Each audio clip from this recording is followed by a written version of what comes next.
Congress party ने हरियाणा और उत्तराखंड के हमारे जो जिला अध्यक्षगण हैं उनके लिए एक 10 दिन का ट्रेनिंग कैंप, ताकि राजनीतिक परिप्रेक्ष्य क्या है देश का, सामाजिक परिप्रेक्ष्य क्या है, देश के प्रदेशों के मुद्दे क्या हैं, लोगों की समस्याएं क्या हैं, उनका हल और आंदोलन की जो गतिविधि है उसे किस प्रकार से तैयार करना है।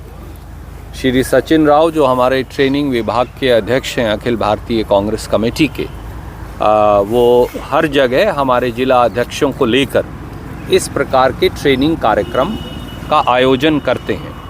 कांग्रेस की विचारधारा क्या है, भिन्न भिन्न मुद्दों पर भारतीय राष्ट्रीय कांग्रेस का स्टैंड क्या है, देश के संवैधानिक मूल्यों, संवैधानिक संस्थाओं की रक्षा के लिए हमें किस प्रकार से कारगर कदम उठाने चाहिए, छोटे छोटे दुकानदार, हमारे अनुसूचित जाति पिछड़े वर्गों के भाई बहनों के लिए उनके अधिकारों की रक्षा के लिए हमें क्या करने की आवश्यकता है, भाजपा किस प्रकार से गरीबों के, युवाओं के, महिलाओं के, आदिवासियों के, अनुसूचित जाति SC वर्ग के, BC वर्ग के अधिकार छीन रही है, किस प्रकार से किसान जो है उसका उत्पीड़न हो रहा है, किस प्रकार से खेती पर एक नियोजित हमला किया जा रहा है। इन सब विषयों को लेकर हमारे अध्यक्षगण चर्चा भी करते हैं और पार्टी एक आम राय बनाने की कोशिश करती है जिसके आधार पर ज़मीनी आंदोलन और ज़मीनी जुड़ाव किया जा सके। एक बेहतरीन कदम है जो भारतीय राष्ट्रीय कांग्रेस ने उठाया है और मैं प्रदेश कांग्रेस कमेटी के अध्यक्ष राव नरेंद्र सिंह जी को और पूरी टीम को उनकी इस बात के लिए शुभकामनाएं और मुबारकबाद देता हूं कि उन्होंने अपने प्रांत का भी, हरियाणा का भी, हरियाणा के साथ साथ देवभूमि उत्तराखंड का भी, दोनों का कैंप जो है जिला अध्यक्षों का यहाँ लगाया है। और मुझे विश्वास है कि हमारे जिला अध्यक्ष वैचारिक तौर से, आंदोलनात्मक तौर से और ज़्यादा लैस होकर इस कैंप से निकलेंगे। तो क्या बाकी तो वो अपना राहुल जी आएंगे, खास तौर पे जिला अध्यक्ष उत्तराखंड और हरियाणा? देखिए, मैं प्रदेश कांग्रेस कमेटी के सम्मानित अध्यक्ष से कहूँगा कि वो इस बारे में उनका पूरा कार्यक्रम जो है आपको सूचित करें। जो मुझे जानकारी है कि वो लगभग 10 बजे अम्बाला कैंट से यहाँ आएंगे और वो जिला अध्यक्षों से बात करेंगे। मुझे ये विश्वास है कि राहुल जी के मार्गदर्शन में पार्टी का संगठनात्मक जो ढांचा है वो और ज़्यादा मजबूत होगा और हमारे जिला अध्यक्षों को और ज़्यादा साहस और ताकत मिलेगी। सुरजेवाला साहब, भारतीय जनता पार्टी सनातन की बात करती है और प्रयागराज में क्या कुछ हुआ, शंकराचार्य जी के साथ पूरी देश दुनिया देख रही है और अभी तक उन्होंने स्नान नहीं किया बल्कि अंजल भी त्याग दिया उन्होंने, उसको लेकर क्या कहेंगे? हिंदू सभ्यता और संस्कृति में आदरणीय शंकराचार्य जी का एक विशेष महत्व है। अगर मैं ये कहूँ कि उनको गुरु की संज्ञा दी गई है तो शायद ये उचित होगा और शायद आप भी मुझसे और आपके दर्शक सहमत होंगे। जिस प्रकार से शंकराचार्य जी को अपमानित करने का षड्यंत्र किया जा रहा है, एक बात है जो अनजाने में हो जाए, आदमी भूल से कर दे, गलती स्वीकार ले, पर नहीं, यहाँ चोरी और सीनाजोरी दोनों हो रही हैं। भाजपा की सरकार सबसे बड़े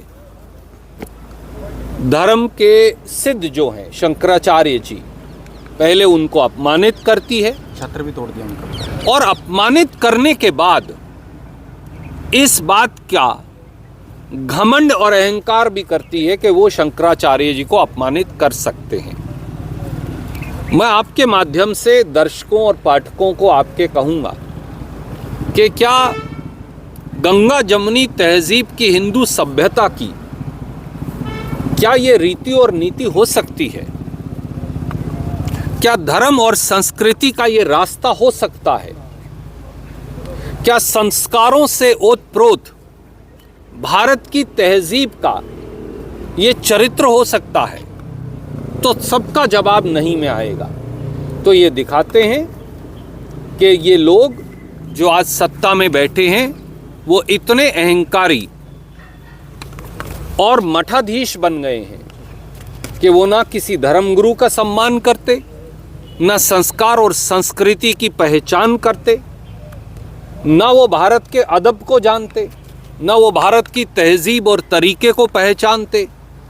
और बार बार जो वाराणसी में घाट पर हुआ, जिस प्रकार से वाराणसी के घाट और पवित्र मूर्तियों को जिस प्रकार से ध्वस्त किया गया, मैं स्वयं वाराणसी जाता हूं लगातार।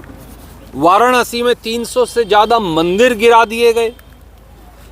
तो जिस प्रकार से दिल्ली में किस प्रकार से मंदिर को गिराया गया केवल एक पार्किंग बनाने के लिए आरएसएस कार्यालय की, तो जिस प्रकार से हमारी सनातन धरोहरों पर, मंदिरों पर हमला बोला जा रहा है, संस्कार और संस्कृति पर आक्रमण किया जा रहा है, ये घोर निंदनीय है।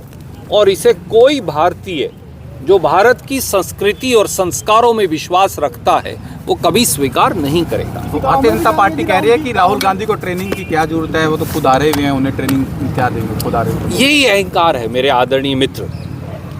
याद करिए, भाजपा के 2 सांसद थे। क्या राजीव गांधी जी ने या कांग्रेस पार्टी ने उनका उपहास उड़ाया था? मैं आज आपसे ये बात आपके समक्ष रखता हूं, आपके दरबार में। कांग्रेस के पास तो 100 से ज़्यादा सांसद हैं और राहुल गांधी उन 100 से ज़्यादा सांसदों के लीडर हैं, विपक्ष के नेता हैं, संवैधानिक पद पर हैं। इस प्रकार की उल जलूल बातें करना भारत की संस्कृति और हरियाणा की संस्कृति के अनुरूप नहीं। और मुझे ये लगता है कि सत्ता का घमंड भाजपा के सर चढ़कर इस प्रकार से बोल रहा है कि वो अब इंसान को इंसान मानने से इनकार कर रहे हैं। नोएडा में एक युवा की जो मौत हुई है दर्दनाक। आज राहुल जी ने कहा पूरे देश में हो क्या रहा है, कहीं हमारे बच्चे खांसी की दवा पीकर मर रहे हैं। भाजपा के शासन में मध्य प्रदेश में, इंदौर में हमारे लोग, हमारे बुजुर्ग, माता पिता, बहनें, भाई जहरीला पानी पीकर मर रहे हैं। नोएडा में, उत्तर प्रदेश में गाड़ी की एक केवल दीवार ही को तो टक्कर लगी थी, परंतु इंफ्रास्ट्रक्चर की ये हालत है कि वो दीवार भी टूट गई और गाड़ी भी अंदर गिर गई और बच्चे का एक काबिल इंजीनियर जो सॉफ्टवेयर था उसने अपनी जान से हाथ धो बैठा। कहीं गुजरात में पूरा का पूरा जहाज गिर जाता है, आज तक उसकी जांच की कोई रिपोर्ट आई हो तो बता दीजिए, किसी को दोषी ठहराया गया हो तो बता दीजिए। कहीं पूरा का पूरा एयरपोर्ट नीचे गिर जाता है, कई पुल नीचे गिर जाते हैं। आए दिन इस देश में ढांचागत विकास के नाम पर भयमुक्त भ्रष्टाचार जो चल रहा है, उसमें आम साधारण नागरिक अपनी जान से हाथ धोने पर मजबूर है। और ये दुर्भाग्य है कि किसी को सजा मिलने की बजाय सत्ताधारी दल उनका संरक्षण और प्रोटेक्शन करता है जो वाकई में दोषी हैं। यहाँ दोषी, जैसे हरियाणा की भाषा में कहते हैं, शाह बन गए हैं और शाह जो हैं उनको सजा दी जा रही है। किसी गांव में भी जाएंगे राहुल गांधी जी? देखिए, मेरे को पूरा कार्यक्रम नहीं मालूम, जैसा मैंने बताया।